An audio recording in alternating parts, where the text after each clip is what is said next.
The distress signal crackled through the void, a desperate plea in the universal frequency that all spacefaring civilizations monitored.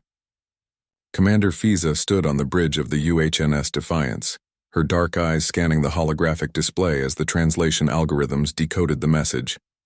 "Captain, it's the Velrathi," Lieutenant Bassett reported from his station, his fingers dancing across the haptic interface. "Their colony on Theta 7 is under attack. Slavers, looks like a Kresh raiding fleet." Fiza's jaw tightened. The Velrathi were a gentle species, barely capable of defending themselves. Their entire civilization had evolved on a low-gravity world with minimal predators. The galaxy had learned to protect them, but the Kresh didn't care about galactic law. They only understood strength. "How long until we reach them?" Fiza asked. 18 hours at maximum burn, Bassett replied, then hesitated. "Commander, the Galactic Council recommends we wait for the peacekeeping force. They'll arrive in 72 hours. Fiza turned to face him, and Bassett saw that familiar fire in her eyes, the same determination that had earned humanity its fearsome reputation among the stars. 72 hours? The Velrathi don't have 72 hours. Plot the course, Lieutenant. Maximum burn. Yes, ma'am. Bassett couldn't help but grin as he input the commands. The Defiance was a Deathworlder vessel, built by humans who had clawed their way up from Earth, a planet the galaxy had classified as a Class 12 death world.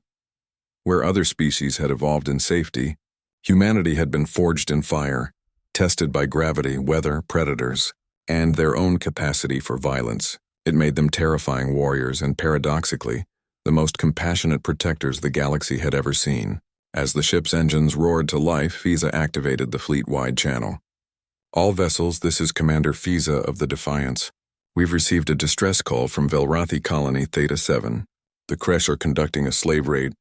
I'm not asking anyone to follow me, but I'm going in."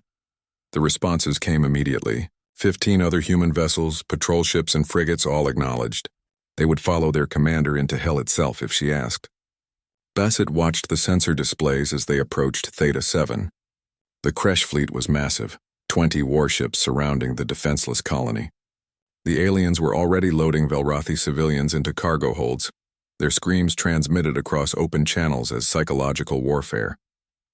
"They want us to hear it," Bassett muttered, his hands clenching into fists. Fiza's voice was ice. "Then let's give them something to hear. All ships, battle stations. Bassett, open a channel to the Kresh fleet commander." A grotesque face appeared on screen. The Kresh were insectoid with mandibles that clicked menacingly. "Deathworlders," the alien hissed. "This is none of your concern.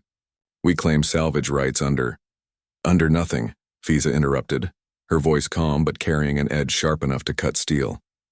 "You have 30 seconds to release the Velrathi and surrender your ships. If you refuse, we will show you why they call us Deathworlders." The Kresh commander's mandibles spread in what might have been a laugh. 16 ships against 20. Your mathematics are as weak as your... Fiza cut the transmission. Bassett, tactical analysis. "They're bigger but slower," Bassett reported, his combat training taking over. "Their shields are standard civilian grade upgraded for intimidation, not military engagement. Our weapons are designed to hunt megafauna on Earth. Their hulls won't hold."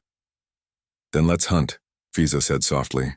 What happened next would be recorded in galactic history as the Battle of Theta 7. But those who witnessed it would simply call it a massacre, though not in the way the Kresh had anticipated. The human fleet moved with predatory precision. They'd learned warfare on a planet where everything tried to kill them, where strategy meant survival. The Defiance led the charge, its railguns designed to punch through the armored hide of Earth's megafauna, tearing through Kresh shields like paper. Bassett coordinated the attack vectors, his mind processing combat data with the enhanced reflexes evolution had granted Deathworlders. "Target their engines first. Box them in." The Kresh tried to fight back, but they'd made the fatal mistake of underestimating humans. Where other species saw war as a necessary evil, humanity had turned it into an art form, then a science, then finally a tool for protecting the innocent. Within 40 minutes, 12 Kresh ships were crippled and drifting. The remaining 8 attempted to flee, but Fiza's fleet had anticipated this. The humans had learned from pack hunters on Earth, always cut off the retreat. "Commander, they're requesting terms of surrender," Bassett reported. Fiza's expression didn't soften. "Tell them to release every single Velrathi. Transmit their slaving network locations and prepare to be boarded. Any ship that tries to harm a hostage will be destroyed immediately. The Kresh complied. As rescue operations began, Basit watched the freed Velrathi being brought aboard the Defiance. The delicate aliens trembled, their large eyes filled with tears but also wonder. One of them approached Fiza, its translator struggling with emotion. "You came," the Velrathi whispered. "The council said to wait, but you came." Fiza knelt down to the alien's level, her battle-hardened exterior melting into genuine compassion. "We heard your call for help. That's what Deathworlders do. We answer." Later, as the Galactic Peacekeeping Force finally arrived, Basit stood beside Fiza on the bridge. The Council would undoubtedly file complaints about unauthorized military action, but neither of them cared. "They'll want to know why we didn't wait," Basit said. Fiza smiled grimly. "Tell them the truth. We're from Earth. We evolved fighting every day just to survive. That made us the galaxy's best warriors." She looked out at the rescued Velrathi colony, now safe. "But it also taught us something the Kresh will never understand. The strong exist to protect the weak, not exploit them." Basit nodded, pride swelling in his chest. Humanity had once been a species that fought itself, nearly destroying their own world. But reaching the stars had given them a new purpose. They were Deathworlders, yes, feared across the galaxy. But they were also guardians. And when the innocent called for help, they would always answer with fire and fury. The message spread across the galaxy that day. Cross the Deathworlders' protected species and face their wrath. But cry out for help and they would move heaven and hell to save you. That was the human way.